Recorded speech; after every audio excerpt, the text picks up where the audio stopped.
Aravosis here with the Aravosis Report, coming to you live from Washington, D.C. I got to pull my chat up again. Always hate that. One moment.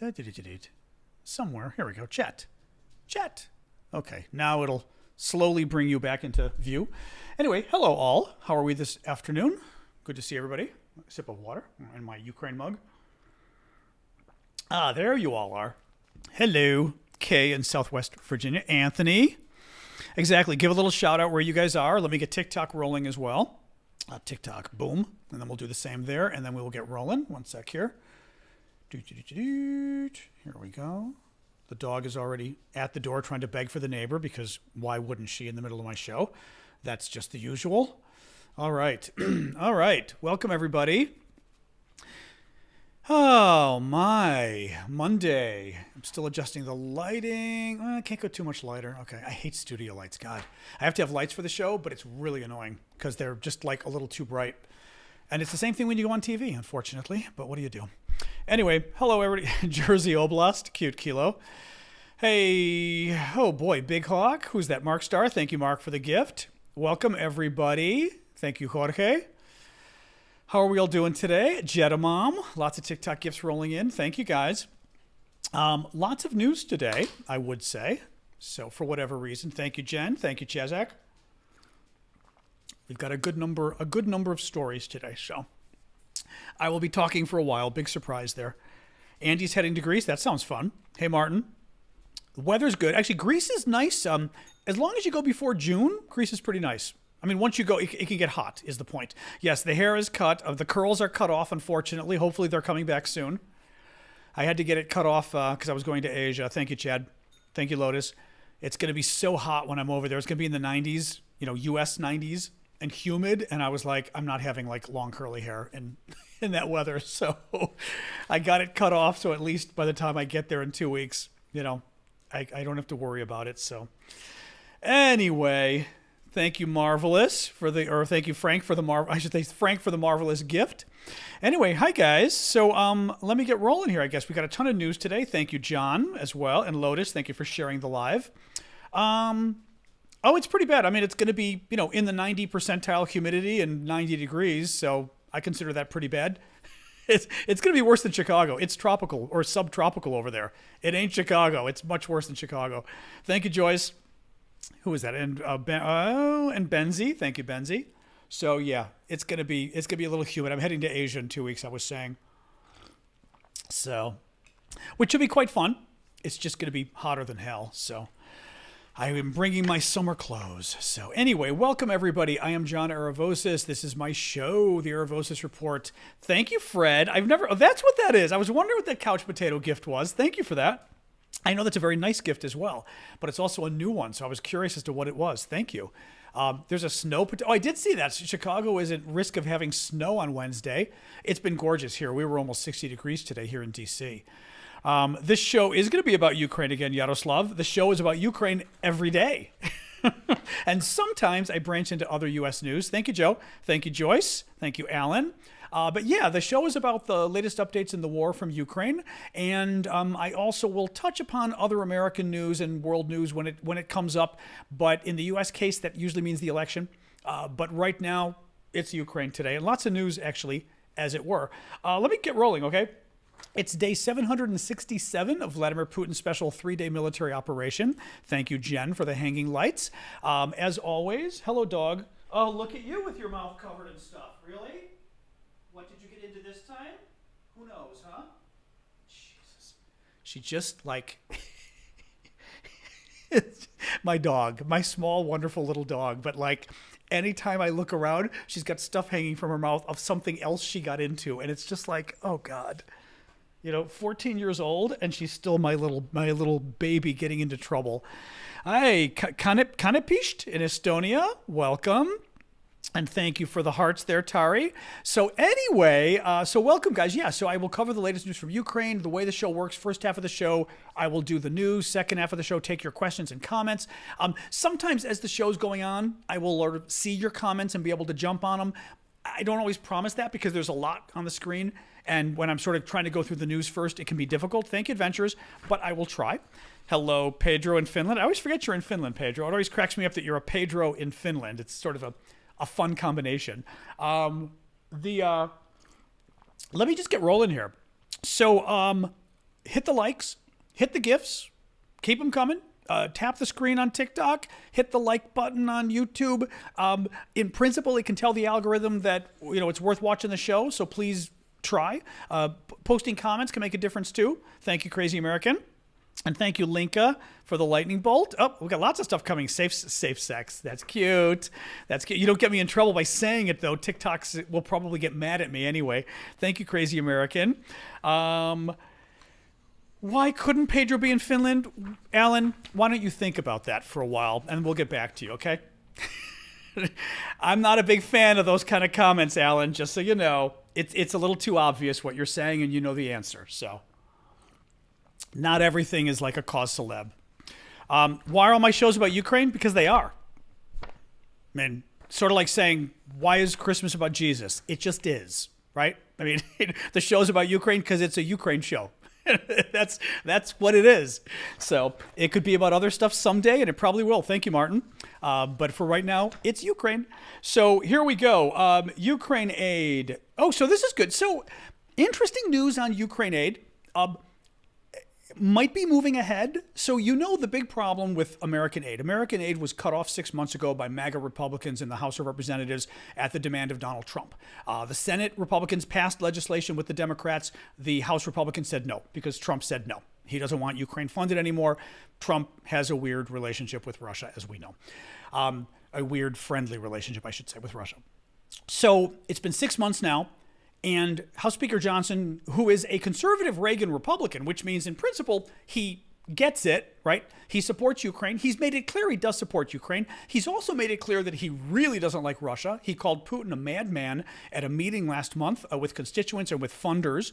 Thank you, Jen, for the paper cranes. And thank you, Antelopes, for the rose. But nonetheless, he's worried about his job. And in the House of Representatives, I'll get to that in a second. Thank you, Ellie. He could lose his job if he supports aid to Ukraine. So the Republicans have been basically killing the aid for the last 6 months. It's been gone. Well, Johnson now says he may bring up the aid very quickly in the House of Representatives. The aid package he's talking about, we don't know how big it would be. President Biden wants $60 billion with a B for Ukraine. My guess is Johnson's aid package will be smaller. Thank you, Kevin. Just because he's trying to appease the MAGA caucus, so he's going to cut it back, I think. He also says that he wants part of it to be loans, which was an idea Donald Trump came up with recently. Rather than having it be, grants, money we give them, and aid we give them, we would expect it to be paid back, maybe. I think most Ukraine advocates would be fine with that, just because at this point, it's important to stop Ukraine from getting wiped off the map. Doesn't really matter if it's a gift or a loan at this point. So that's fine. The other provision he's talking about is this Repo Act, which in principle sounds like a nice idea, which basically would use Russian assets in the U.S. to help fund Ukraine. The problem is there aren't that many of them. There's only about $5 billion in Russian assets in the U.S. that we have access to, which is okay, but in the grand scheme, right, it's not a lot. And it's not clear what the legality is of that. You can't just take Russian assets. It doesn't work that way. As you can imagine, in our country, in European countries at least, there is and I'm sure Asian countries too, or at least democracies, there's a rule of law in place that the government you've got to go through the legal process. You can't just take Russia's property because, quote unquote, they're acting badly, right? There's got to be a legal process. So who knows? Thank you, Tiger Pug. Thank you, Running, for the gifts. But nonetheless, he's going to throw that into the package. And finally, the Republicans are talking about throwing into the package a provision forcing Biden to open up more exports for liquefied natural gas. The U.S. is still increasing its liquefied natural gas exports under Biden. It will double them by 2027. Thank you, Cheryl, for the gift. But Biden did stop some additional exports from going. There were going to be additional exports in Louisiana. Mike Johnson, the Speaker of the House's home state. So he's doing this partially because it's pork. It's something his constituents want. But what Johnson is claiming, and I don't really know enough about it to know if this is true, he's claiming that because the U.S. we are increasing our exports, but we're not increasing them as much, right? Maybe we're increasing it this much. We could have increased it this much, right? And Biden stopped this last bit. He's arguing that by the U.S. not adding that last bit of our exports, thank you, Joe, we are sending people to buy from Russia instead. And that therefore, if we export more, people wouldn't buy from Russia as much. I have no idea if that's true. I'm going to guess some economists would say, maybe it'll affect the price, right? That if we put more on the market, the price goes down, but does it really take it away from Russia? I don't know. Nonetheless, that's his final argument. When it comes down to it, I could care less at this point, or I couldn't care less. Some of the climate folks will have a problem with it because Biden actually was holding off on these additional exports of liquefied natural gas because of concerns about the climate and climate activists. And my suspicion is Republicans are throwing this into the legislation for two reasons. One, because it's pork for Johnson's own constituents, right? It's his home state. Two, thank you, Monica, they're trying to make it uncomfortable for Biden with the election coming up and basically ticking off climate activists against Biden by him increasing these exports. Let's see what happens. In the end, I would hope they can reach some kind of compromise. Yep, liquefied natural gas. Yep. Hopefully they can reach some kind of compromise. Now, one thing I wanted to mention briefly, because I kind of looked into it to understand this a little better.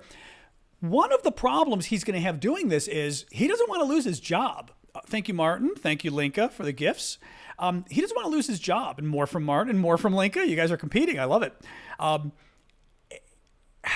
He's in danger of losing his job if he provides the aid to Ukraine. The MAGA Republicans don't want it. The MAGA Republicans are pro-Russia because Trump is pro-Russia. The MAGA Republicans are anti-Ukraine because Trump is anti-Ukraine and because Russia is anti-Ukraine. And what's really unfortunate is, and thank you, Marie, a lot of what's going on with Ukraine policy, but really a lot of issues right now is if a Democrat, even worse, if Joe Biden supports the issue, Republicans will oppose the issue because Joe Biden supports it. And we saw this happening with COVID, that a lot of Democrats were concerned about COVID. So therefore, a lot of Republicans had to say, it's not a problem and this, vaccines are bad and this kind of thing. Thank you, Linka. Thank you, Missy. And we saw the same thing with Ukraine policy. Because Biden is president and Biden was championing Ukraine, it suddenly had to become and frankly, Trump did this, it had to become a Republican thing to be anti-Ukraine and pro-Russia. So, not great. In any case, where it stands now, the MAGA crowd still super anti-Ukraine, still super pro-Russia.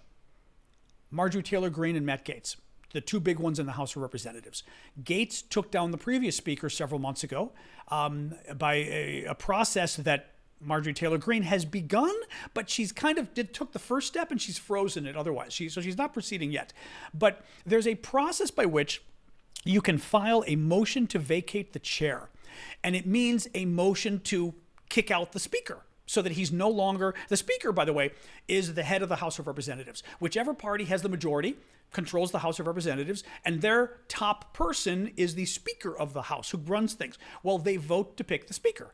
They can also vote to get rid of the speaker. So they do a motion to vacate, and it only requires one member to offer this motion to vacate to force it to come up. Marjorie Taylor Greene has begun the process. She's a big MAGA Republican. But as I said, she's begun it with the first step, but she hasn't done the second step yet that would cause the vote to happen within 48 hours. So she's done the first step. And if she were to go through with this, and again, the concern is maybe she would if Johnson were to say, let's vote on the aid package for Ukraine, right? If she goes ahead with it, the same thing would happen that happened several weeks ago with the previous speaker and McCarthy.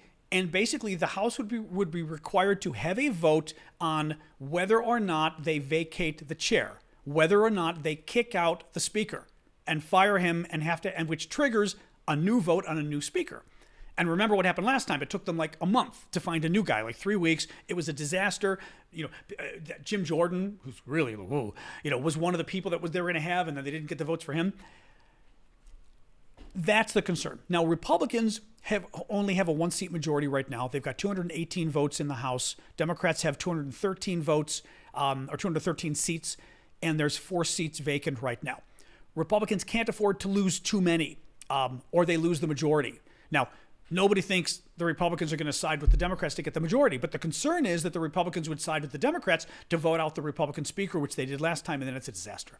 Thank you, Dark Phoenix. So bottom line is the MAGA people don't want aid to go to Ukraine, and they've got a very effective weapon in the House of Representatives by threatening the Republican speaker to kick him out. Now, he wouldn't be kicked out of his seat. He would still be a member of Congress, but he would get kicked out as the Republican leader, as the speaker. So that's what's going on, and I'm not quite sure, thank you, Pedro, I'm not quite sure how Johnson's going to get around that, because he could, one possibility, somebody mentioned it in the comments on TikTok, and I don't know how he does this. He could do a deal with the Democrats and say, okay, if I put this package up, I'll get maybe not all Republicans, but I'll get a lot of Republicans. Thank you, Pedro. Thank you, T-Bone. And I want Democrats to vote for this aid package too, so it passes. And if Marjorie Taylor Greene tries to offer a motion to vacate in order to kick Mike Johnson out, Johnson could say, I want Democrats to agree that if she does that, you will vote to keep me in, right? So it won't just have to be the Republicans, because typically only Republicans vote for a Republican to be speaker, only Democrats vote for a Democrat, right? So if this vote happens, Democrats would cross over and support the Republican to make up for the MAGA votes trying to kick him out. The problem is that gets real iffy. Thank you, Mark, for the confetti. That gets real iffy because MAGA people will freak out if he does that, right? Because now it's a coalition government. Oh my God.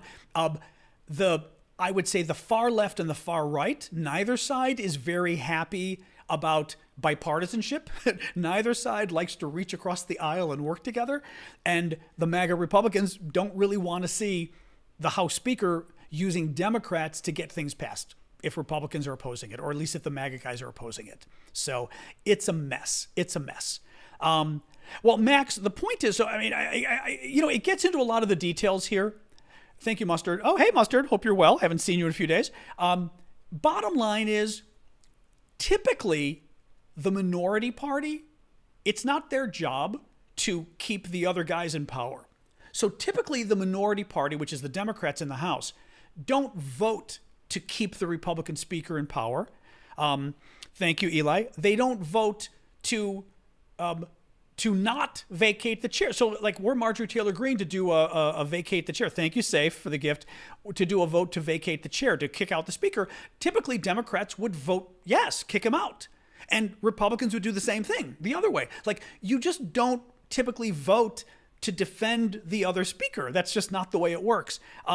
So Democrats could potentially vote present or do something else, but that would be part of a bargain typically. In other words, they would say, okay, maybe we'll vote present, maybe we'll do this, but to do that, you need to give us something.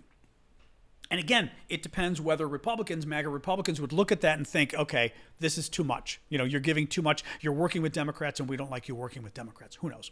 All right, let me move on, guys. And please keep the gifts coming. I've been noticing a lot of them on TikTok and some of YouTubers as well. I do this for a living. I do it full time. That's why I hit you guys up for the gifts, because quite literally, your gifts pay my bills, and paying the bills keeps me doing the show. So thank you. But please keep them coming. I appreciate it. It has been a year since the Bucha massacre. April 1st, more or less, is when we found out last year. Thank you, Tigger, or Tiger. I like calling you Tigger. It's kind of cute, too. Tiger, Jen. Who else we got? Timothy. Thank you, guys, for the gifts. Thank you, Stephen. So a year ago, Bucha is a town 16 miles northwest of Kyiv, so maybe 20 kilometers. Kyiv, the capital, so Bucha's, something like up here, okay? Just right near Kyiv. The Russians, remember when they invaded? Thank you, Super Hornet, for the gift. When the Russians had invaded, they ended up taking a lot of the land up here. And the Ukrainians ended up kicking them out of all of this northern stuff. The Russians still control the east down here, but the Ukrainians kicked them out up here. Well, when they were down here, they had occupied a number of towns, including a small town called Bucha. Well, what happened was, 2 years ago, I'm sorry, you're right, Martin. It was 2 years ago, not a year ago. Yeah, it's the 2-year anniversary of Bucha. You're right, because it was that first year of the war, 2022. The Russians invade. They occupy for like 5 weeks, that area, including Bucha. They get kicked out by the Ukrainians, and the Ukrainians find that this small town of Bucha has been destroyed, but not just destroyed, but that civilians have been massacred. They find the bodies. This is the town where we all sort of famously saw a video of journalists going down the street and seeing like 20 civilians dead. I mean, shot dead on the street, men, women. A man riding his bicycle with his little hat on, and he's lying down dead because they shot him riding his bicycle.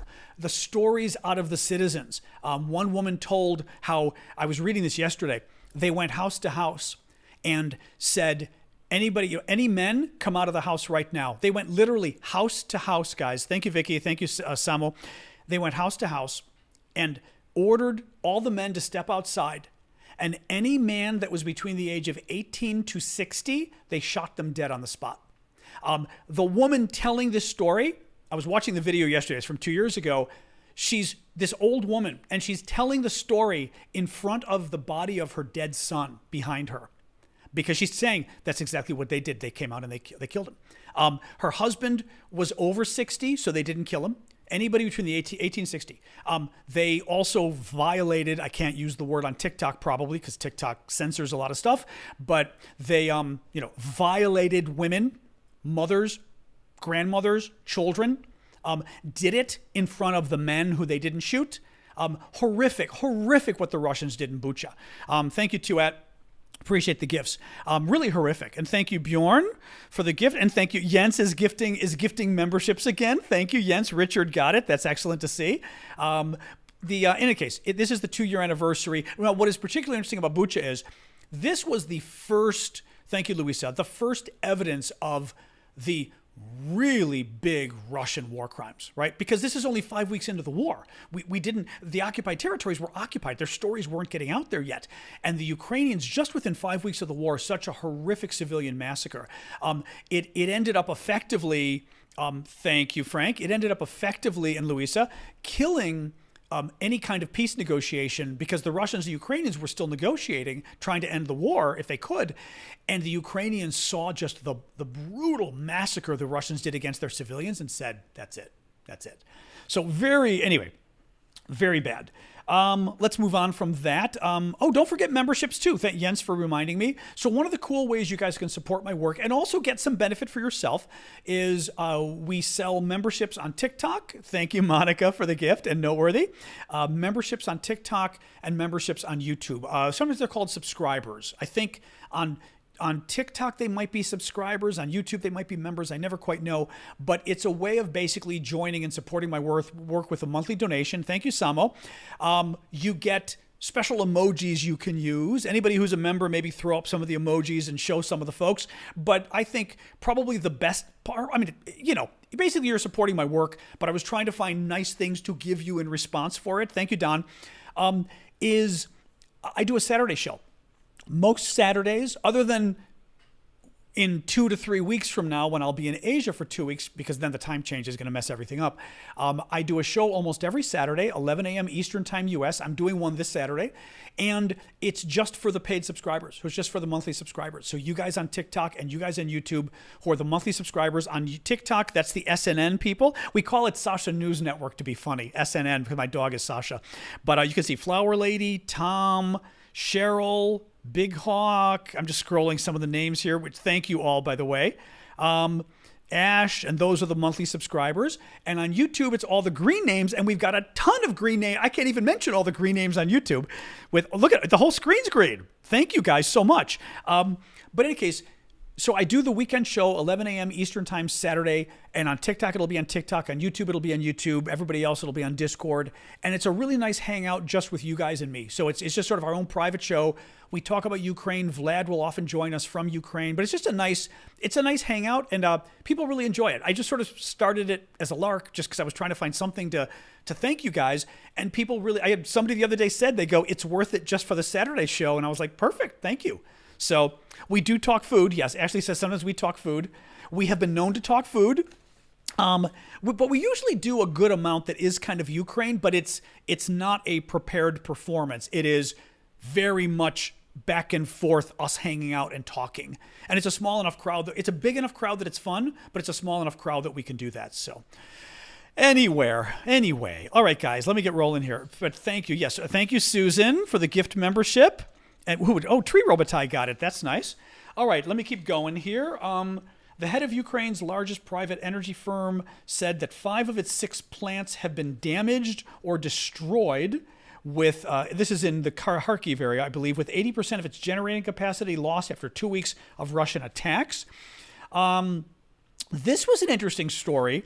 Speaking of energy, so Ukraine has been hitting the Russian refineries very hard, Russian oil refineries. And oil, Russia is an oil superpower, so to speak. Russia has a lot of oil. They have a lot of natural gas, a lot of energy. That energy is so important to Russia because they sell it internationally and make a lot of money off of it.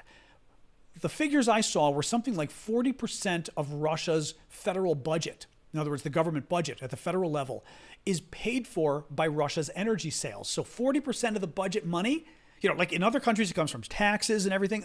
In Russia, 40% of that money for the budget comes from energy sales. So very important for Ukraine to go after the energy because it takes money away from the budget, which takes money away from the military, right? Because you need the money to make tanks.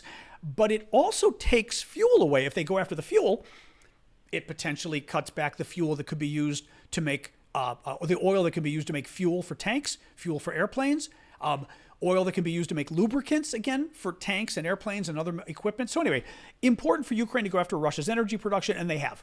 They've been hitting particularly hard the last several months, going after Russian oil refineries.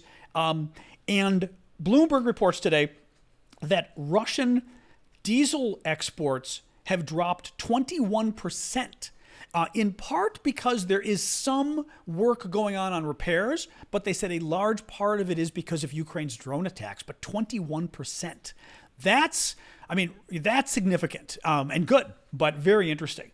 Now, speaking of drones, Ukraine's digital transformation minister, Mikhailo Fedorov, was speaking today, or spoke to Die Welt, one of the big German publications, newspapers, and he's that kind of digital wonder kid who is like in his young 30s and is the technology master of Ukraine, right? And basically the genius behind the drone program, but a lot of the tech innovation that Ukraine's been doing. And he said to Die Welt today that Ukraine has domestically produced attack drones capable of flying over 1,000 kilometers. Now that means around 600 miles. That Ukraine is on path to make 1 million drones this year, which is a big deal. Most of the drones that attacked Russian oil refineries have a range of 700 to 1,000 kilometers, he said. But now there are models that can fly over 1,000 kilometers. So 1,000 kilometers, remember, is about 600 miles. 700 kilometers, I'm going to go with 450 miles. So maybe 450 to 600 mile range, which is very good. And allows them to start going some real distance. I mean, for example, that distance would let you hit Moscow. But they're more interested, I think, in hitting energy, which they are hitting significantly. Kyiv Independent reports that pretty much the Ukrainians, who else would do this, blew up a Russian-appointed official in occupied eastern Ukraine with a car bomb today, April 1st, or at least they did it recently. It was announced today. He died after a homemade explosive device was planted on his car. This is part of an ongoing trend of the Ukrainians using car bombs to go after officials in Russia, but also going after a lot of the Russian-appointed traitors, really, Ukrainians who are working for the Russian occupation in Ukraine, and the Ukrainians have been killing them. It's really interesting. Dom says it sounds like an IRA move. It absolutely is. They've made very clear, the Ukrainians have, that they are going to take out Russian officials, I should say officials working for the Russians. What is interesting is there's already been a number of these cases, as I said. Kyiv Independent listed some of them. In November, a car belonging to a Russian policeman was blown up in Mariupol, occupied Mariupol. A Russian proxy official and former military commander in occupied Luhansk was killed by a car bomb on November 8th. Earlier in October, a member of Russia's ruling party was killed in a car bomb explosion in occupied area of Kherson Oblast, which is southern Ukraine, more southern. What is interesting to me about this is something Russia has to worry about for the long term. Terrorism, it depends. First of all, it depends. One man's terrorism is another man's military attack sometimes, depending how you want to define it, right? what happened in Moscow, I would certainly cause terrorism, right? I would call it. Blowing up officials of an occupying government, I don't know. I mean, again, it's an interesting question as to how you want to define it. What the problem for Russia is going to be, that this is certainly a legitimate form of attack for officials in the occupied territories. And frankly, for occupied territories in general, I think it's a legitimate attack, certainly in Ukraine. Well, let me put it this way. Whatever, I'm just going to say it. Yeah, for Ukraine, this is going to be a big problem for Russia as it goes on, I think. And especially if we get to the point where Ukraine has no other choice and it looks like the occupation is going to stay, I think the Ukrainians are going to really ramp up their efforts to have, resistance teams going after the Russians. The Ukrainian government has put nearly 10,000 concrete pyramids known as Dragon's Teeth around the Kyiv region as a defensive force to protect against a possible Russian invasion. Dragon's Teeth are those. They almost look like triangles or maybe the top half of a diamond is a way of putting it. And they go up several feet or maybe a meter or something like that. And they're meant to be sort of a tank trap or a vehicle trap, but to make it harder for an advancing line of troops to be able to cross and invade. So that's good. There was, and I think this story this story actually gets into it. The fortifications are being built will include an extensive system of trenches, dugouts, and other type of shelters. An anti-tank ditch has already been built in addition to the 10,000 Dragon's Teeth. And earlier this month, Zelensky said that Ukraine was building 2,000 kilometers, which is probably 1,400 miles of fortifications across 3 lines of defense. So basically what this means is Ukraine is now investing a lot in its defense. It went on the counteroffensive, which we know didn't do very well several months ago. And now they're investing big time in actually defending the land that they're still controlling. 60 Minutes. So the American show 60 Minutes is a very good news show. It's a Sunday show every Sunday. Been around for 50 years, over 50 years. They're very good. They're very respected. Nobody questions. I mean, they get the story right. They're not left. They're not right. They're just very good. And they did a show on Sunday about this story about traumatic brain injury that a number of U.S. officials have been suffering from, CIA officials, FBI agents, and others. And basically what they have in common is most of them are national security officials, and most of them have some connection to Russia, that they were investigating Russia in some way because of their job, and that they were quite effective at it. Thank you, Captain, for the hat. That they were a senior level person, right? That many of these attacks are happening at senior level people. The report was very interesting. It was done in coordination with The Insider, which is a Russian dissident publication that I believe I'm going to get his name wrong, Grotsev, I'm not going to pronounce his name right, but who's the guy with Bellingcat, he's involved with. Havana syndrome, exactly, Gunther. Yes, they call it Havana syndrome because Cuba was one of the first locations that they noticed U.S. officials reporting this. Basically, what happens is these American officials abroad, typically abroad, report that they get a sudden, shocking pain around their ear. It almost can be high-pitched, piercing, like a knife, like something in their ear, and it's so bad. It goes down their jaw. One woman said it felt like a heart attack, makes them sick to their stomach. And even if the sound goes away, they end up having lingering damage. And the medical people can't find anything. I mean, they can't find anything in the MRIs or anything. The symptoms are the same for all these people. I mean, and it's almost always an attack that somehow goes after their ear first. I mean, it's some of them, the report last night was saying that one of the attacks in Georgia, the former Russian Soviet Republic, right? Georgia over there, that one person, an embassy person, the wife of an embassy guy, faces this attack 1 week apart from another embassy person's family. 3 family members, the embassy person, his spouse, and their kid, all undergoing the same thing. A week apart, a block away. There is interesting evidence of it being, guess who, by the way. 60 Minutes said yesterday they talked to the most senior defense official who was in charge, our defense official, Defense Department, who was in charge of the investigation for the Defense Department. He came out and said, it's the Russians. They found documentation of the Russians having worked a couple years ago on a non-lethal auditory weapon. Basically, a non-lethal sound weapon that goes after your ears. They don't know for a fact. I mean, this is basically, there is a lot of incriminating evidence, but there isn't enough to prove. What was interesting to me in the show and was very annoying, and I think any of you following Ukraine will appreciate this. Not appreciate it, you'll be very upset about it, but you get what I mean. You'll understand what I'm saying. That too, yes. There's Chazak mentioned, there was a Russian spy, it is now believed, trying to get away from the police in Georgia several years ago. And 110, 120 miles an hour, but like 120 miles an hour is going to be 160, I believe, kilometers, 165. Going down, and in America, that's insane. I mean, the largest speed limit you're going to get in Florida is probably 65 or 75 miles an hour. You're not going to get 120. It is almost twice the speed limit, okay, on a highway. So that's sort of the best way to put it for you to compare it to Europe. Almost twice the speed limit on the highway, okay? And the police are chasing this guy. He will not stop. Well, you're going to guess where this guy was from. Russian, big surprise. Would not stop.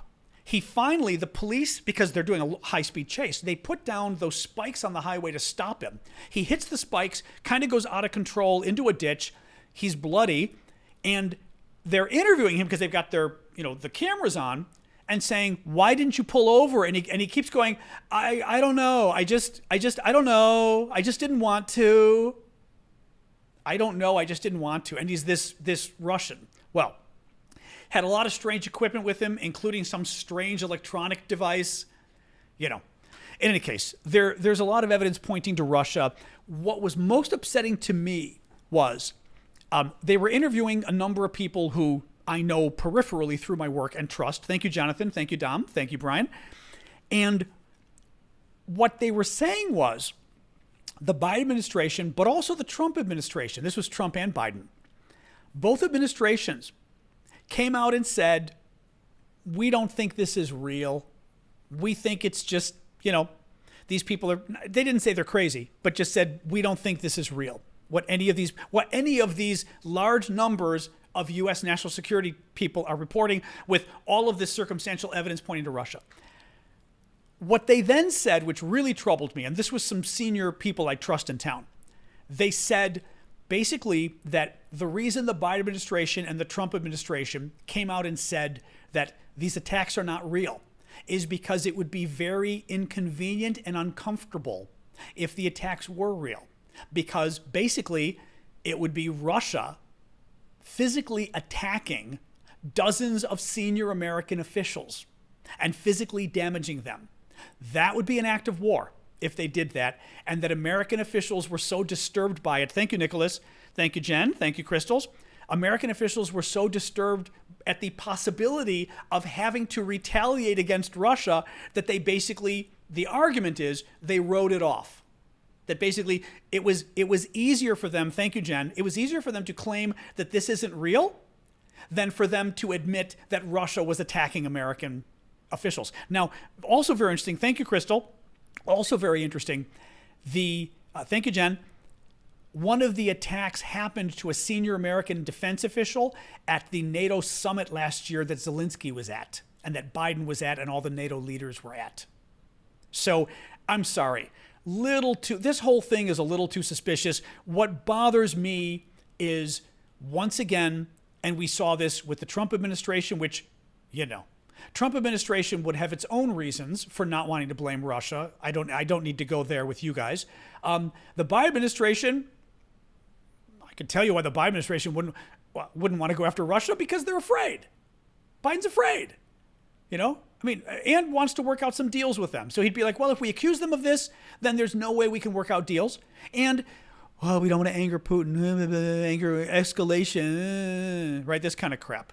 So really, really ticks. It's fear of Putin. Yeah, yeah. And anybody who's watched what happened with Ukraine, so much of the war in Ukraine has been the U.S., France, and Germany being afraid of Putin and afraid to do anything. France, a little less now, although France, it's been more words than action as far as what they've been willing to do, standing up to Russia. The Germans, the Germans have given a lot of aid, but they still pulled their punches a lot. It's bad. It's bad. Oops.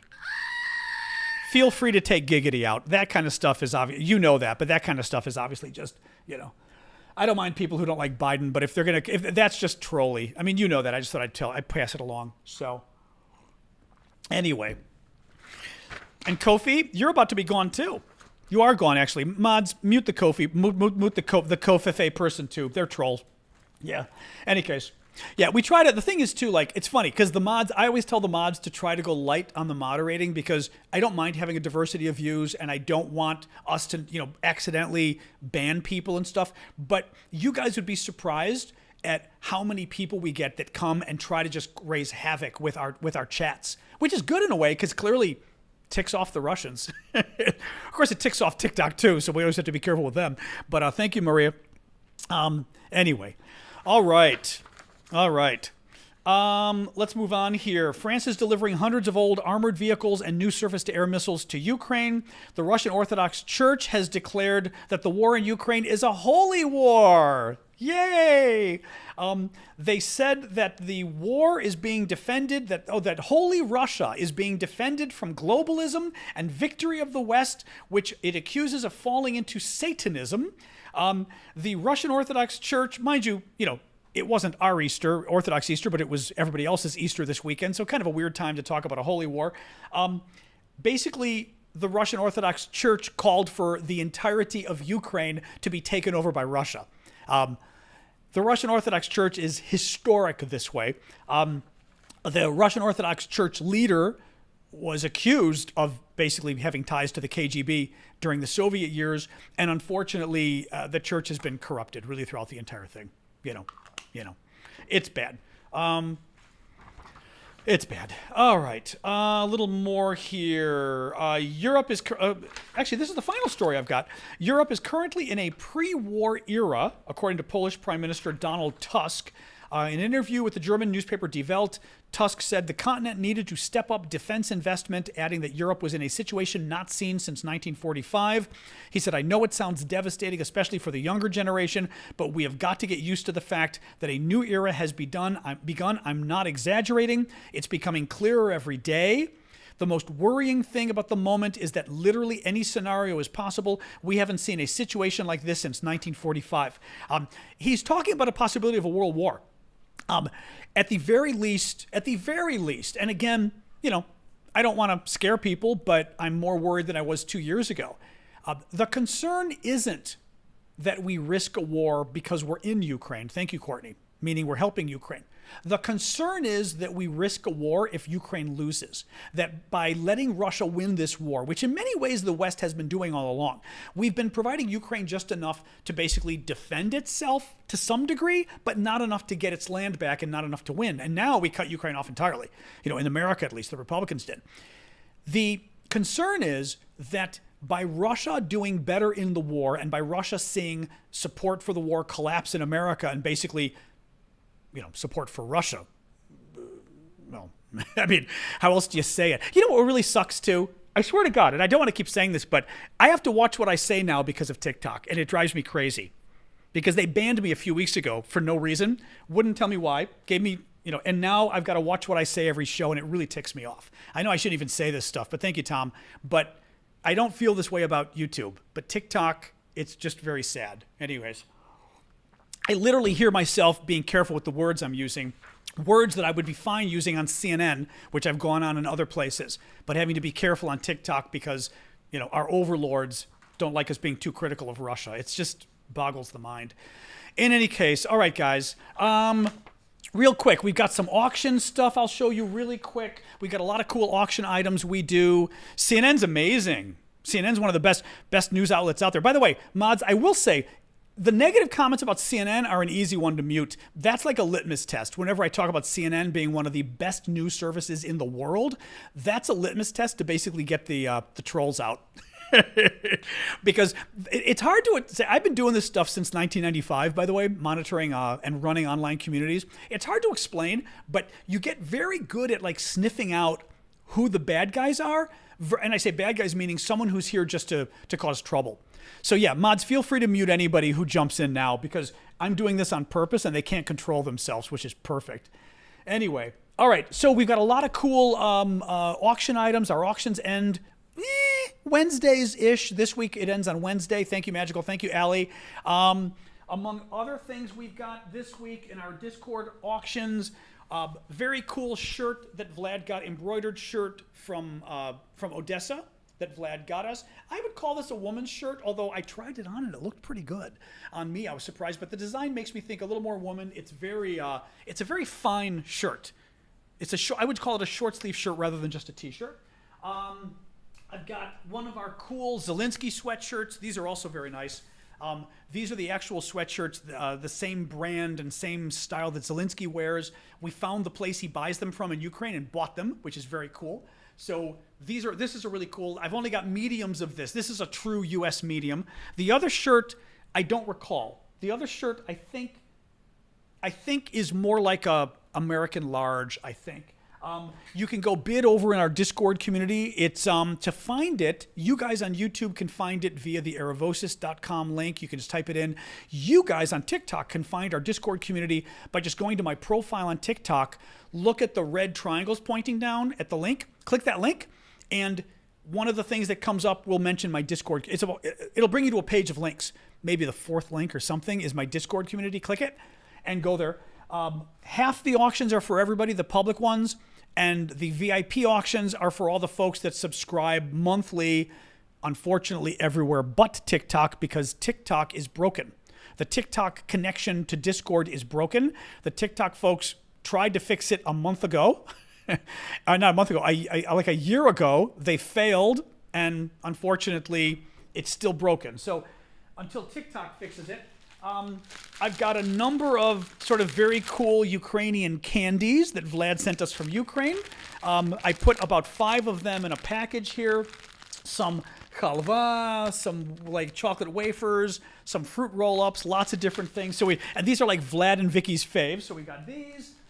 And the other one I will show you really quick, kind of fun. I thought this was a jigsaw puzzle, but I think it's just a kind of fun map of Ukraine, but it's kind of 3D-ish, if you can see. It's a little bit 3D-ish, but it's just kind of a fun map of Ukraine, but people were enjoying this, so it's kind of cool. Anyway, go check it out. And mods, by the way, anybody who does the Kennedy spam, feel free to knock them out too, because they're trolling. If we're talking about RFK Jr., I don't actually have a problem of somebody who says, really, I kind of like him. That's okay. But when I'm literally talking about our Ukraine auctions and somebody comes in and writes, RFK for president, that's a troll. That's a troll. Because that's how I'm saying, like, you sort of learn over the years of doing this stuff who's real and who isn't. Because real people, like, I mean, you'd literally be having a problem in your head, right? If you suddenly, in the middle of, yes, let's talk auctions, Kennedy for president. No normal person does that. People who come and want to spam do that, basically. So anyway, just so you know. We are not going to chill with the banning. Why would we, dear Josie? Now, this is a problem that a lot of people online have never really understood this. People online think, and you get this with sort of, a lot of the diehard internet people, don't ban people, don't censor. And they have no idea how much censorship there is online to protect the online communities you're members of. The reason you're able to come on forums like this is because they're censored left and right. If they weren't, it would be all garbage. It would be all garbage. I mean, you would have nonstop crazy people writing stuff, yelling and screaming. You'd hate it. And I've tried running communities like that. It's horrible. And people literally leave because they go, all it is just angry, nasty stuff all day. So, there is definitely a movement among some in the internet. There is a knee-jerk movement of don't censor the internet. I got news for you. Every community you're in is censored if it's a decent community, there is nonstop censorship.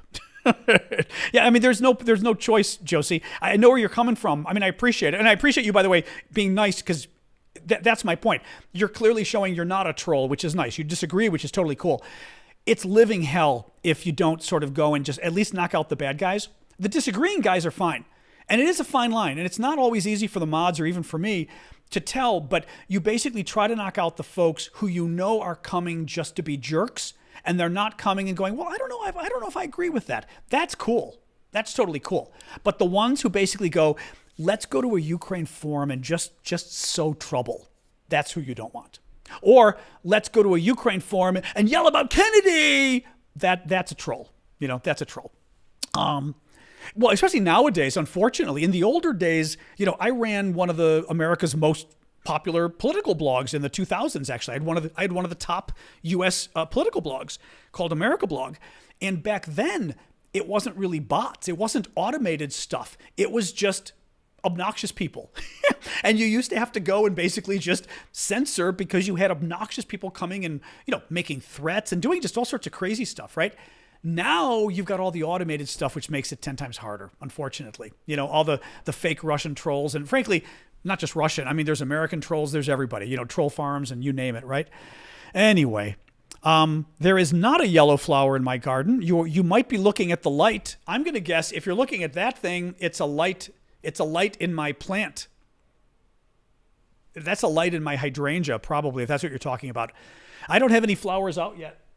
Yeah, not yet. Things are coming shortly, but not yet.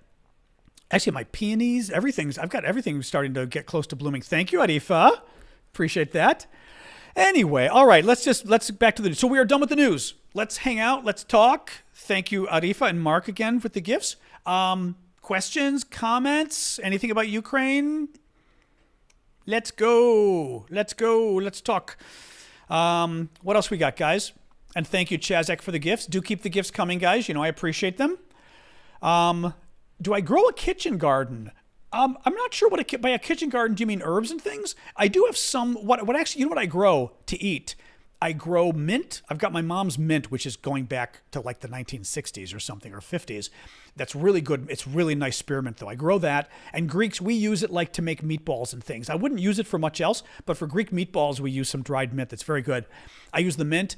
And then I also grow scallions in my yard because they survive the winter. And I did it in Mom's place in Chicago. They survived. I put them in her planter on her windowsill in Chicago, and they survived the winter. Because scallions are green onions, you may call them, depending where you live. They survive the winter, and you just cut the greens and let them keep growing. Like if you pull them out of the yard, then they die. Then they're gone. But if you just cut the greens, they're great. So, anyway, all right, guys. I am from Chicago. I am. Well, yours says miss you, Chicago, so I was going to guess you're from Chicago. Do I think the speaker will be out? Plow asks. He's in a weird position. The only thing that might save the speaker with aid to Ukraine is Trump had said, a while ago, not too long ago, maybe a couple months ago, that he'd be okay with aid to Ukraine if it were a loan. And that was the first time Trump even said anything about being okay with aid to Ukraine. Now, let's see if he keeps being okay with aid to Ukraine, right? I'm not convinced he will, right? But that's interesting because if Trump were to go along with this proposal because a large portion of it is, loans, which is what Trump wanted, Trump could be on board. If Trump's on board, the crazies, because let's face it, Trump says the sky is pink and everyone says it's pink. Trump says it's blue and it's blue. Trump says it's purple. I mean, it just doesn't matter whatever they say, right? So if Trump says, oh, aid to Ukraine's now okay because it's a loan, all the MAGA people will say, I love Big Brother. I was always a fan of aid to Ukraine, right? We were always at war with East Asia or whatever, right? So, there you go. Anyway, there we go. Just had a little fun there myself. No idea who that is, Nina. Anyway, I I have not been able to find a good explanation of, because user was saying, I thought most of the money was loans. I have not been able to find a good explanation of how much of the money is loans and how much is just outright grants. I don't know. I don't know. I mean, we know, for example, that a lot of the aid right now, like the new package, 90% of it goes to paying American companies to make the weapons. So, right? It kind of depends. Zood, I do not hate Trump so much. The problem with Trump is a lot of problems. But if we're talking about Ukraine, Trump is on Russia's side.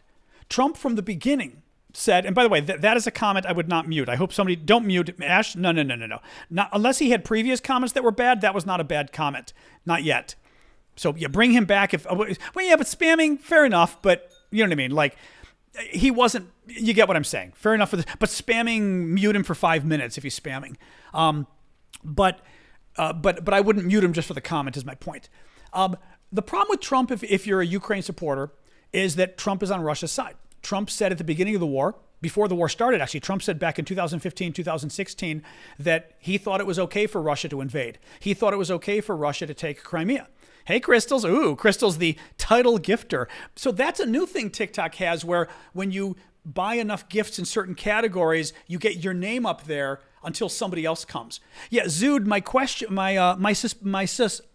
suspicion is that you may have asked the question too many times and the mods don't like it when people just constantly put the same thing up. So that might have been it, especially if they ask you not to, but that's my guess. Anyway, but my sense was you weren't being rude. That's why I wanted to make sure we didn't mute you for that. So my problem is Trump has said from the beginning that he was basically for Russia. He said it was okay for Putin to invade 2014. It was okay for Putin to take Crimea. He wants all aid to Ukraine cut off. I mean, I have bigger problems with Trump like January 6th and other things. You know, let's not get into that today, but that's a huge problem, right? I mean, I wouldn't, even if Trump were okay on Ukraine, I would not support Trump because of January 6th. Trump has a violence problem. He's language today again with Trump's rhetoric, but also he did, come on, he tried to steal the election, and I'm sorry. And it's well established at this point, and I will not sit back quietly when someone does that. But for Ukraine's perspective, he's taken Russia's side, and I'm not going to have respect for that either. Also because, in many ways, I'm kind of a Reagan Republican when it comes to foreign policy. And some of my Democratic friends won't like that. But I'm quite conservative when it comes to foreign policy. I'm all for human rights, which a Reagan Republican might not be. But I'm not a big fan of people who think the Russians should just be able to run roughshod over their neighbors, for example. I have a problem with that, So, because that's not what the show is about, user. Sorry, but user is asking in Italian, why are you talking about Ukraine and not Palestine? Because this is the Ukraine war update show. That's why. It's the Ukraine war update show. So, that's why we talk about Ukraine. But sometimes we talk about Gaza and Palestine. You wouldn't be happy if I did, but Anyway. Dom, it's a complicated and not a complicated. Why are Republicans so hesitant on funding now compared to the Cold War? Because Donald Trump sides with Russia. That's it. Donald Trump sides with Russia. He doesn't side with America or with our allies. So that's why Republican voters, at least the MAGA people, most of them side with. Unfortunately, one thing we learned was that a lot of the Republican voters were willing to do whatever their top guy says. And Democrats might do this too in the end. I mean, I'd be very worried if Democrats did this. But even if they're lied to, they accept it as truth because Trump told them. That's bad. That's really bad. So that's why previously Republicans were really good about standing up to Russia and standing up for freedom and standing up for American values. Now they're not because Trump isn't. Oh, Liv, did somebody get you? Sorry, Liv's a regular, by the way. And well, you aren't muted now, Liv. So hopefully it was a mistake if it happened. Yeah, Liv is definitely not a spammer. I know Liv. Well, Abe, that's a good question. Abe says, why don't we invest in our country rather than funding foreign armies? Because you got to. It's kind of like saying, why do we have a police force when kids can't afford to go to school? Well, because you want kids to afford to go to school. Thank you, Ava. I mean, right? Like, we all want kids to be able to go to school, but we also want kids not to get killed on the way to school, right? You can't live in a world where bad things are happening and just close your borders and say, you know what? I know, thank you, Ava. I know, thank you, Liv. I know, the bad guys are invading Europe and taking over their neighbors. And I know next they might want to invade Poland and they might want to invade Estonia. And I know that that these are NATO members and the U.S. has committed in NATO, and certainly other countries have too. 32 countries have committed that if the Russians invade, it's literally World War III, that all 32 countries go to war with Russia, right? I mean, how you have a possibility of a third world war starting in Europe. There is no way for America to sit there and say, we're just not going to get involved because we have problems at home. Well, that war is going to happen anyway. And then you have World War I and World War II, both wars where America didn't really want to get involved. And what happened? The world went to hell, and we had and by the way, America got attacked, right? Sasha, quiet. America got attacked, and we had to go to war anyway. So there's just no way to do that. So that's the larger problem. Thank you, Ava. The other thing is, we're big boys and girls. We can handle thinking about our domestic problems and thinking about our international problems. I mean, we're able to do both. There's no reason we can't do both, right? So why not? So yeah, I mean, and by the way, why? I mean, of course we can. I guess I would always sort of throw back at somebody and say, when did okay, we're trying to get more aid for Ukraine. How has that stopped us from discussing education? How it hasn't stopped us from discussing the border. For example, Democrats gave in and agreed with Republicans on the border, and Trump killed it, right? Democrats agreed to pass the Republican border proposal in order to aid Ukraine, to fund Ukraine, and Republicans killed it. Actually, Trump killed it. It wasn't Republicans. Senate Republicans supported it, and then Trump told them not to, and they changed their minds. So anyway, yeah, so I'm also questioning the idea that by helping Ukraine, we can't focus on domestic issues. There isn't a single domestic issue, thank you, Critter, that we haven't addressed. In other words, I would throw it and you would say, tell me the domestic issue that you wanted us to address and we didn't because of the war in Ukraine. That would be, that's probably the easiest way to respond to your question, right? And you cannot pick one issue that you'd say, oh yeah, we were going to address veterans money and it got killed because of the aid to Ukraine. Right? There's not a single issue you could even mention with that. So anyway, that is my long-winded argument about why I don't think it's fair to say, oh, we can't, get involved in foreign policy and domestic policy at the same time. We're big boys and girls. We've got agencies to deal with foreign and domestic. Zood, that's a complicated question. Also because there's no peace deal now, right? And we don't quite know what was being talked about back in April. That peace deal got killed. I mean, there was a peace deal being discussed by Russia and Ukraine. Zood was asking about a peace deal. I'm not sure which one they mean, but they may mean the one at the beginning, like a month into the war, when the Russians, Bucha, we talked about this at the beginning of the show. It's the 2-year anniversary of the discovery of Bucha. It destroyed the peace talks. Now, it's not clear whether the peace talks really were going well or not. Like, I don't know how close Ukraine was to agreeing or not agreeing. But once the Ukrainians and the world discovered what happened in Bucha, which was April 1st, give or take a day, like I said, 2 years from today, so about 5 weeks into the war, there was such a massacre of civilians that the Ukrainians freaked out and said, and called off the peace talks because the Russians had just slaughtered the civilians. Like I said, they took men out of their homes and just shot them. Any man that was between the age of 18 to 16, they shot him dead. I mean, in the head, like leave your home, every home up the block, all the men step out, show me your ID, and they'd kill anybody who was 18 to 60. I mean, it was horrific. And the Ukrainians said, that's it. That's it. So, and then since then, forget it. Since then, there have been no peace talks, period. You know, my information is 100% right, Declan. I dare you to try to point out anything that's wrong about what I just said. And you won't be able to find it. Thank you, Jane, for the gift there. What else we got, guys? What else we got? What else we got? Well, Ukraine's economy was doing better than Russia before the war. I don't know. I actually don't know. I wouldn't be surprised, but I don't know. It's a very interesting, okay, totally unrelated, but interesting question that Latuski says.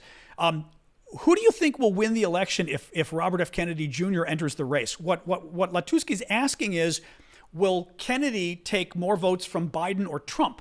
And I actually saw a CNN broadcast on this a couple days ago, looking at the latest polling.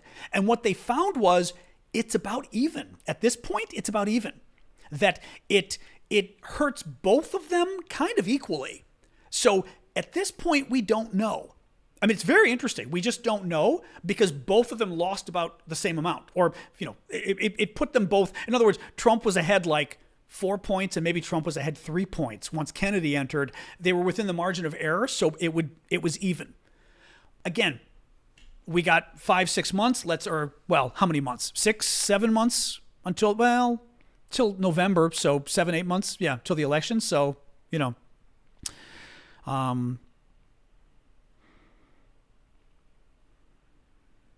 anyway, what about our national debt? It's never going to get addressed.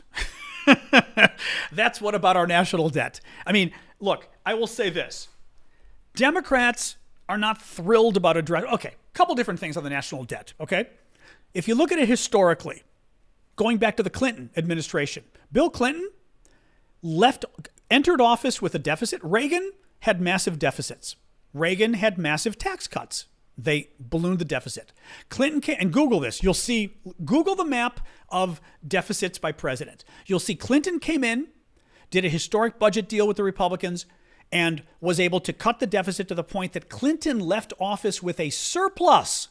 Clinton left office, Bill Clinton, where the government was actually making money. They weren't even in deficit, okay? George Bush comes in.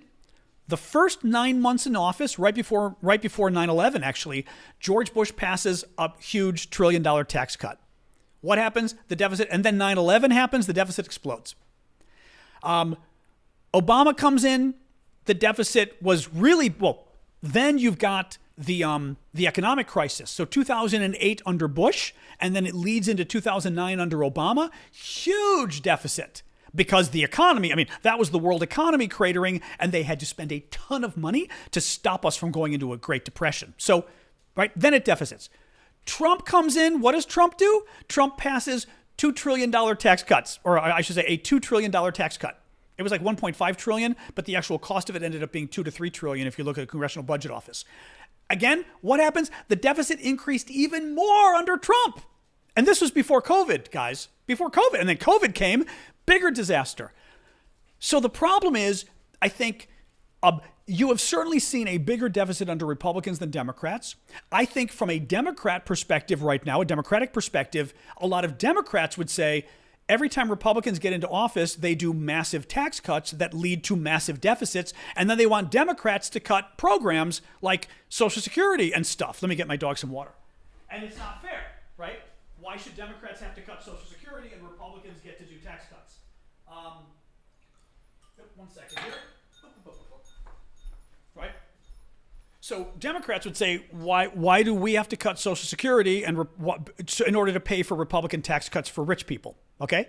Republicans claim, oh no, if we cut the taxes, it puts more money in the economy and makes the economy grow more, and then we make more money. And that's never happened. And since Reagan, again, look at it and you will see what I mean. Every Republican president, the deficit swoons. So, I forgot your question. Your question was talking about the deficit. Oh yeah, that's why I think we will never address the deficit, because, it's anyway. The tax cuts have not been helpful. Basically, we've spent far too much money on tax cuts, so that's been a huge problem. I never want to run for. I never wanted to run for office, and I never do. No, I like working for people who run for office. Like I worked in the Congress and stuff. That was fun. I'd love to work for the president, but never wanted to run. No. So, well, Cecil, the problem with Robert F. Kennedy is I'm not a fan of polio or measles. Kennedy's organization 3 weeks ago came out and said, because RFK Jr., Robert F. Kennedy Jr., his claim to fame is being an anti-vaxxer. He doesn't believe in vaccines. He said on CNN, he said last summer, and I saw he got actually confronted with this on CNN. They played a minute of the tape because he denied it was real. He denied he said it, and they played the tape, and he sat there and went, uh-oh. Kennedy said last summer, not a single vaccine has ever been proven effective, and not a single vaccine has ever been proven safe, he claimed falsely. Okay? He then denied it, and the woman on CNN goes, okay, play the tape. And she ran the tape for a minute because she knew he was going to deny it. And after it played for a minute, he didn't deny it. Okay? Came out against polio. Not against the disease, against the vaccine 3 weeks ago.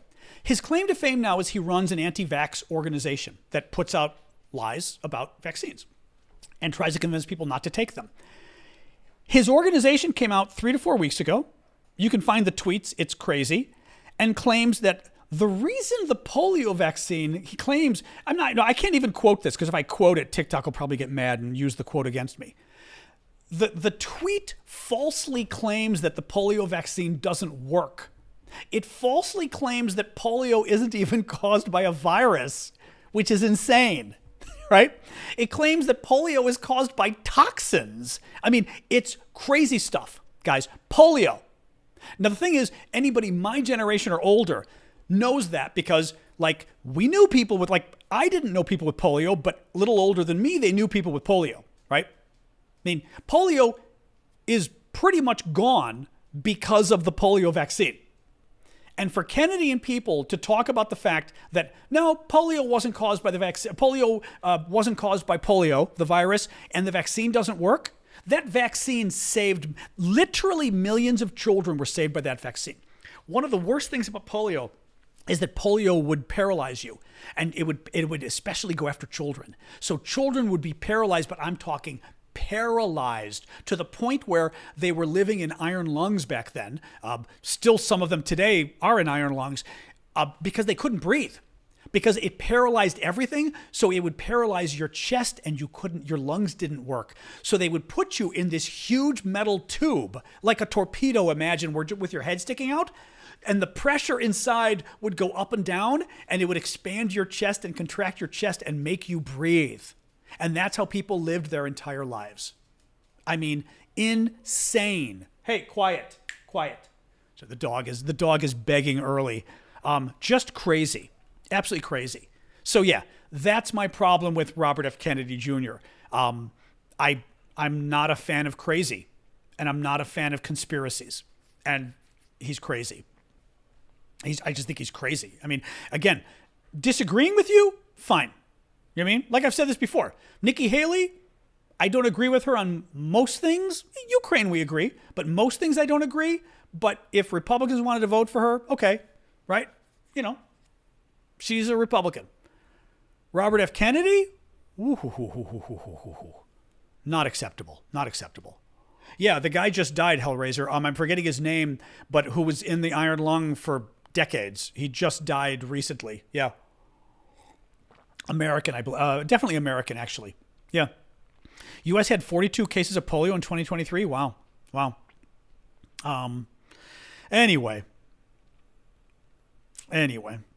Oh, I'm sure he got the polio vaccine as a child. Of course he did. We don't, the Gripen. So, user 68 is asking about the Gripen fighter, which are the Swedish fighter jets for Ukraine. All we know, because there's been talk about, could Sweden give the fighter jets to Ukraine?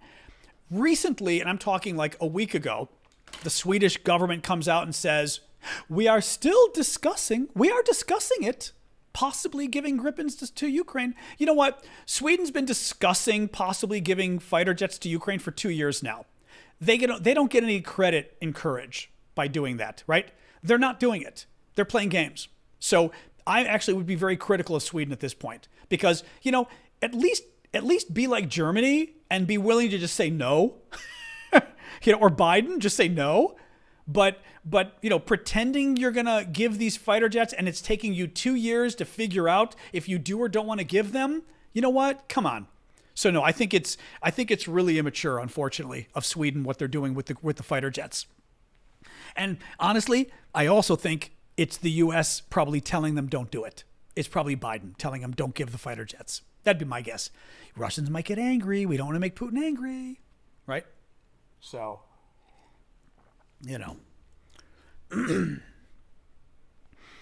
Anyway, what else we got, guys? What else? Excuse me.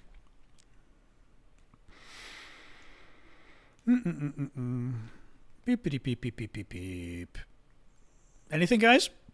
Otherwise, I'll do my recap and finish it up. Nothing on the Houthis. No, not really. No, excuse me. That's okay. Kyle, what was your question? Although I can't guarantee you I want to answer your question, but what was it? Since you mentioned it and I asked you, feel free to post it again. I'll try to look right now if you can put it in fast. Yeah. And worst comes to worst, if I miss it and Kyle just posts it, one of the mods, see if you can grab it and pin it, and I'll notice that you pinned it. Okay. All right. Yeah. Write it again, but again, if it's a good question, I don't want to promise you, right? I don't want to look and go, well, that's a stupid question, Kyle. But I'm trusting you on this one. I don't believe nuclear war is an actual possibility, Stephen. Not really. No. You know why? And I've talked about this before, but I have met CIA agents. I have known CIA agents. Yes, I have. The thing with nuclear war is if the Russians are going to attack us with nuclear weapons, we would attack them with nuclear weapons. And they know it. And that would stop them from doing it. Okay, Kyle, let me read this. So that's why I don't think nuclear war is going to happen, because Russia knows we would respond, and we're not going to be the first one to use it. What are your thoughts on Charles Flynn and his like still in power, rogue elements? Who is Charles Flynn? Which one is he? I don't remember who he is. Who is he? I don't know who he is. I no idea, guys. I don't want to sound ignorant, but I'm happy to tell you the truth. I don't know who he is. So I don't know. I know Michael Flynn, know who he is, but I don't feel like getting into the Israeli-Gaza thing. As I've said before, America's going to support Israel. Now, Netanyahu's pissing everybody off. Oh, he's one of those. Oh. There is... I've actually never heard of Operation Northwoods, no. Michael Flynn showed this, Oh. Lidtrimku. Oh. Lidtrimku. I've never heard of that, but nice to meet you, Banderivka. You are very welcome. Michael Flynn showed this. Michael Flynn was Donald Trump's national security advisor for 10 days and then got into trouble with the FBI and was gone. Very scary man. Michael Flynn, who now is crazy, was the head of Defense Intelligence, the Defense Intelligence Agency, like back in 2011 or something. I mean, he was the head of the U.S. Defense Intelligence Agency. Oh, support. Ah, okay. Pitrumka, support. Oh, well, you're very welcome. All right. Oh, thanks you for that. Okay, that's all right. Thank you. I mean, I can read Jaku za, but I didn't know the third word. So thank you. You're very welcome. Oh yeah. So Michael Flynn was the head of the Defense Intelligence Agency, and I mean, guys, he's crazy. And I distinguish between people I disagree with and don't like, and somebody who's a nut job. The guy's a nut job. Again, Google him. You'll see what I mean. He's now a subscriber to, including QAnon. I'm afraid to even mention these crazy. I don't want to mention the crazy theories because TikTok gets mad. And the question though is, the guy was the head of the Defense Intelligence Agency all the way back in 2000 and an American general. How did he get to be a general? How did he get to be the head of Defense Intelligence? And now he's a nut job. And what the weirdest part is, people say before now he wasn't that way. Like he was he was considered to be normal back in 2011 when he ran DIA. So, it makes me worried as to how many other people like this are at the top levels of the Pentagon. These generals who are just, you know what I mean? It's very weird. It's very weird. Yeah. So anyway, we did hit 100,000 likes in the live. That's good. Thank you guys. Michael Flynn is the guy I'm talking about. This was a different guy that you were talking about. Charles Flynn, maybe, who I don't know the name. I'd have to actually, is he the guy that goes on Tucker Carlson all the time? Hold on. I'm going to do a quick search because if I see his face, I will probably recognize him. No, I don't recognize him. Okay, don't know. You mean the commander for the Pacific? Commanding General. No, that guy. Anyway, I'd have to see the commander or the Pacific Fleet. Okay, that seems a little weird. Anyway, guys, I don't know. I'd have to see what the guy said. I'd have to see what the guy says. Anyway. Oh, Flynn, forget it. Yeah, Flynn was invited by Putin. While General Flynn was in, this is Michael Flynn, who was Trump's security advisor, national security advisor, while he was already working for the Trump campaign in 2015, he gets invited to Russia by Putin, and Putin pays him like $40,000 to do a speech. I mean, it was like, dude, you just paid one of Trump's top national security advisors $40,000. Again, for a speech. I mean, damn. And Obama did warn him, but I don't know that we ever got the explanation of why, Mike. I don't remember if we ever did. We ever get the explanation of why Obama warned Trump about Flynn? I remember he said, like, one of the last things he told him was, do not hire this guy.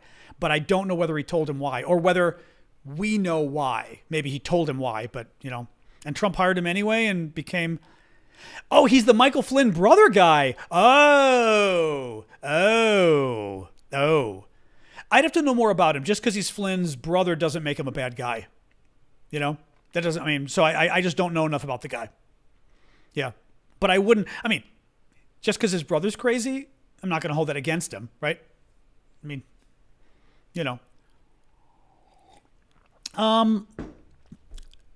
There's nothing going on right now with aid to Ukraine, so to speak. The only thing going on, the problem with the discharge petition is you need Republicans on board. And I think the Republicans aren't on board yet, right? There might have been one that said, like one of the ones that was going to resign, that's leaving office. But otherwise, that's a whole other thing, Linka. Link, AKA, is saying F-16s are nice, but why aren't we sending Apaches or A-10 Warthogs? God knows. I will tell you this. I know from the military folks I talk to, they tell me, and some of you guys have said this too, that if we send F-16s, we need to also be sending A-10s, which are Warthogs, which are these sort of tank killer planes that move very slowly and they need protection of F-16s and others, but that you need them as part of the package. And I don't have any idea if we're giving anything at all. You know what I mean? I certainly haven't heard us giving that we're planning on giving either with the F-16s. Not to mention, I don't even know if we're giving the F-16s. One hopes that money was already included before, right? Unless the planes are coming exclusively from European governments, so they're not coming from us, and they don't need any money coming from America, Oh, Gunther. Oh, the rabbit. Okay, I'll have to check it out, Gunther. Yeah, I'll take a look. Is something going weird with the audio quality, Sam? If I know anybody else, is the audio being okay on TikTok? If it's okay for everybody else, Sam, you might want to leave and come back, because often we found that fixes it. Like it's basically, it could be on your end. The audio is being okay. So on your end, it may be connecting funny. Consider leaving and coming back, and it might resolve it. Yeah. So okay, going in and out. Interesting. Okay. I don't know. But it's not doing it for everybody, which is interesting. Sorry, my allergies are going nuts here. Why don't we just send Tom Cruise? Exactly. Top Gun. Okay, good. So for most people, it's okay on TikTok. That's good. I do not want the CIA to be crushed because I like the CIA. So I have no problem with the CIA. As my father once told my Greek relatives many decades ago, relatives in Greece, and he told them, he said, I wish the CIA was half as powerful as you think it is. So I have no problem with the CIA at all. I would have liked to have worked with the CIA, actually. So no problem at all. Again, I don't want them doing abuses like the old days, right? But basically, if you've got a problem with the CIA, then you've got a problem with spies. And I don't have a problem with the U.S. having a spy agency. I think the U.S. should have a spy agency, right?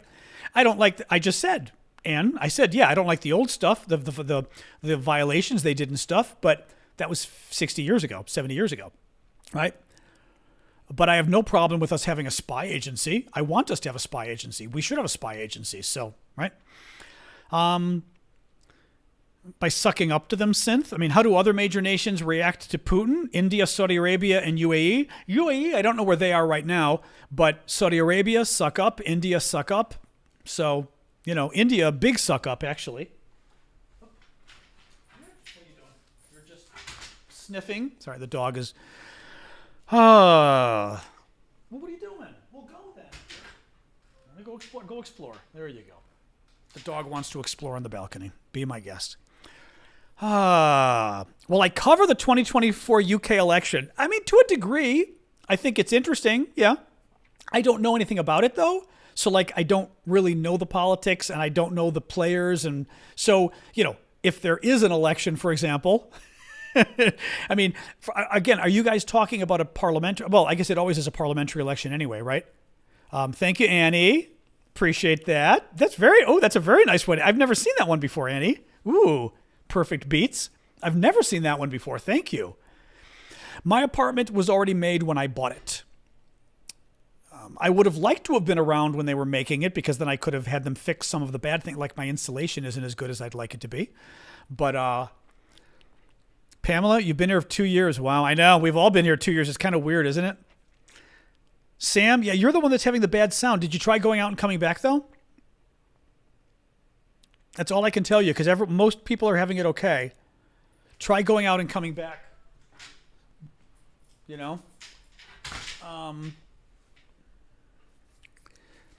What else, guys? Otherwise, we're going to go soon. All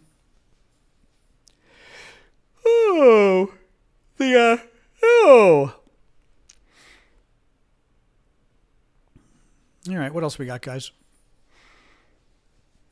I know, the sprinkler system, I can't stand the sprinkler system, but it is what it is, right?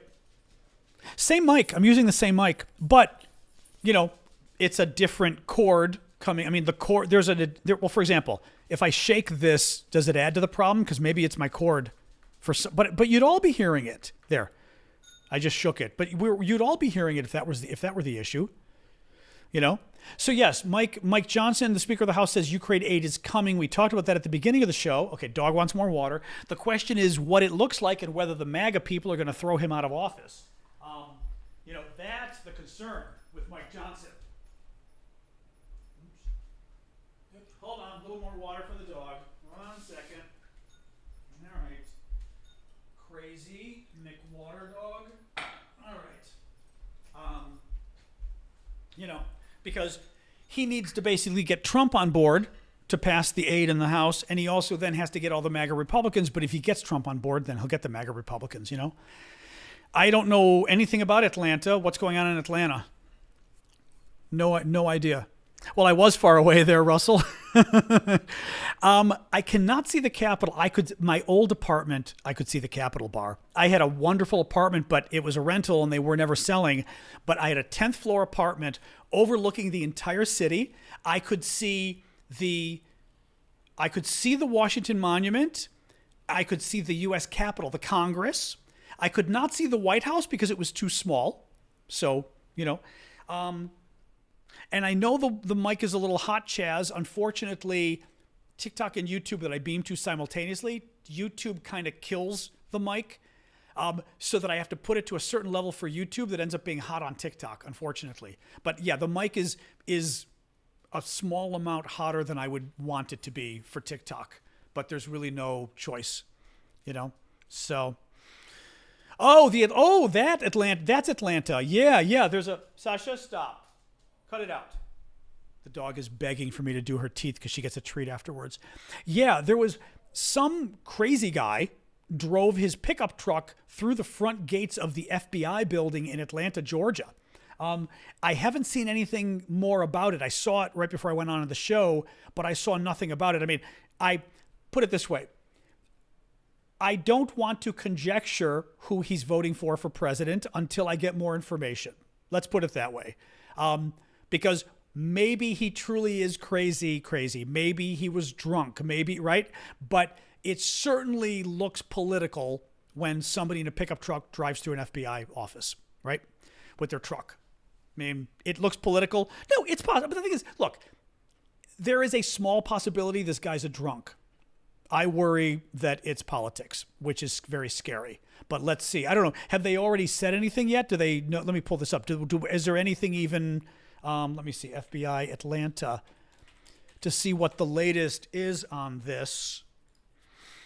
Hang on. News. Okay, Atlanta Journal-Constitution. That's a good paper. A driver was arrested Monday afternoon after his SUV rammed into a pop-up barrier just inside the gate of an FBI field office. Crashed into the security barrier. Arrested at the scene. No one was injured. The man was taken to the hospital for evaluation. Some of our special agents who were passing by apprehended him. His motives at this point are unknown. Okay, so they're investigating him. They're not saying anything. Now, my suspicion, in part, there's a couple of reasons here. In part, I don't want to exit. Stop that. In part, you don't want to say anything because you don't know if this is part of a larger attack, right? So they don't want to say it. No, even if he's spoken, they're trying to be quiet because I think they're still seeing what's going on here. You know? I do need, that's why I put the glasses on finally, Synth. I do need reading glasses, yes. Anyway. I mean, it's good that nobody was injured or whatever. Yeah, exactly, JJ. That's exactly what they'd say, yeah. So we'll see. All right, guys. Let me do a quick recap of the news and then we'll call it quits, okay? We've been going an hour and a half, so that's my usual cutoff here. Let me see here. All right. Erdogan, there's no news about Erdogan other than, he had some elections I saw. Yeah, I did see Erdogan had, actually, I will say this. I'm not so up on this, but I did hear the news. There were some elections in Turkey. Erdogan, who's kind of an autocratic, thank you, Tom, who's an autocrat, meaning a little authoritarian, thank you, Luis, lost the elections and admitted it and said, yeah, we lost the elections and we'll need to, basically said that, we need to, their local elections, okay, that his party lost the elections and that they need to think about this and what it means and whatever. But the point was, and I've only read a little bit about it, Erdogan, the president of Turkey, gave a very good response to losing the elections, to the local elections, his party, because he is kind of an authoritarian, and that concerns a lot of people. So that's actually really good. So that's all I know. But they were impressed that was a very good pro-democratic answer, pro-democracy answer to say, yeah, we had some problems in the elections and we've got to do better, right? So that was good. Thank you, Colin. All right, guys, let me do a quick summary here. Day 767 of Putin's special 3-day military operation.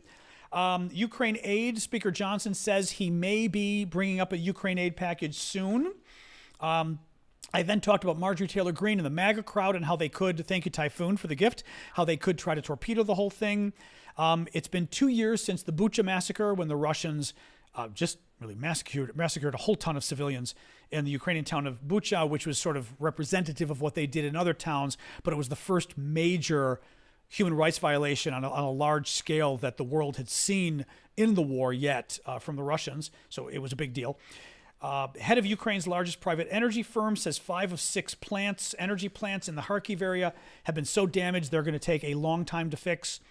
Bloomberg says Russia is planning to reduce its daily diesel exports by 20%, 21%, in part because of Ukraine's attacks on Russia's energy infrastructure. Ukraine has domestically produced attack drones now capable of going over 1,000 kilometers or 600 miles, which is a big deal. A car bomb has killed a Moscow-appointed official in occupied Luhansk, eastern Ukraine. Basically, this would be a traitor, in other words, a Ukrainian working for the occupiers, and the Ukrainians blew him up in a car bomb, which is something they do a lot, actually, in the region to people working for the occupation government. Nearly 10,000 concrete pyramids known as dragon's teeth have been installed around the Kyiv region as a defensive effort to basically buck up Ukraine's defenses in case of a possible sort of renewed Russian invasion at the capital. We then talked about the story on 60 Minutes about the traumatic brain injury that a lot of people have been suffering from in U.S. national security circles, and increasing evidence that Russia could have been behind it, but nothing definitive yet. France will deliver hundreds of old armored vehicles and new surface-to-air missiles to Ukraine. The Russian Orthodox Church has declared the war in Ukraine a holy war and has called on Russia to take all of Ukraine and make it Russia. And the Polish Prime Minister says Europe is currently in a pre-war era, warning that basically this is the most dangerous time since 1945, since World War II, in terms of the possibility of Europe heading towards war, again, if Russia is permitted to win in Ukraine. So very scary stuff. All right, guys, that is it for today's show. Thank you for joining us. I appreciate all of you being here. Thank you for the support. Thank you for the gifts. Thank you for the mods. Thank you for the subscriptions. I didn't see if we got any TikTok subscriptions today. Maybe we did. I did see a couple of gift subscriptions on YouTube, so thank you for that, guys. Jens and, was it Susan maybe, I think? I'm forgetting the second one. Sorry if I'm forgetting. But thank you, guys, and thank you for a number of gifts on TikTok, on YouTube as well. So thank you, guys. And I will sign off. I'll be back tomorrow. So we do the show every Monday to Friday, unless I'm traveling. In a couple of weeks, I'm going to Asia, so we're going to take a little bit of a break. But Monday to Friday, 6 o'clock Eastern Time, U.S., the show, and we typically talk about Ukraine, but some other stuff too. U.S. presidential elections obviously will become more, it's going to freak out our overlords at TikTok, but that will become a bigger discussion, obviously, as we approach the elections. So I will be posting Asia vids, of course, when I'm in Asia. I will definitely be posting videos on TikTok and YouTube of my trip, which should be quite fun. Going to go to Singapore first, and then to I was going to say Ukraine, not to Ukraine, and then to Indonesia, to Bali. So should be quite fun. And remember, guys, check out our auctions. This is the other mug that I'm auctioning off with Ukrainian coat of arms. Well, unofficial, but widely used, and a really cool Ukraine. We're auctioning a bunch of cool Ukrainian stuff over on Discord. Check it out. My nose is itching like crazy. You can find the Discord community at aravosis.com, or you guys can find it in my profile on TikTok. Look for the red triangles. Click that link and just scroll down on the page. That's my link of links. So it's all my links to all my stuff everywhere. Scroll down till you see Discord. Click it and look for the auctions. What time in the UK? I don't know. You got to tell me what time it is in the UK. I think your time just changed. That's why I say 6 o'clock Eastern time. So it's 6 o'clock Washington, D.C. time. So the easiest way to do it is just ask your, is it 11 o'clock Adventures? But is that the new time? Is that the new time in, see, we're getting different times here. What time is it right now? It's 24:40 right now there? Right now it's 7:40 here. Okay, so you're 5 hours ahead? If you're sure that's right, okay. If you're sure that's right. But in any case, it's 6 o'clock Eastern time, so that's 1800 hours Washington, D.C. time or New York City time. So you can always check that way vis-a-vis what time it is in New York versus what time it is where you live. That's sort of that's why I give the location where I am, make it easier. All right, guys, I'm going to go, or everyone's giving the time in their time. All right, guys, I will talk to you. Thank you for joining. I'm going to go do my dog's teeth and give her a little treat because she gets very upset at this hour of the day. Oh, and I'm going to yawn at you already too. Oh my God. Yeah, I assume the times changed in the UK yesterday, and was it Norway or a couple other European places didn't change until right now, right? So you guys are now back to the regular time difference. Yeah. So, all right. I will sign off, guys. Thank you for joining us, and I will see you all.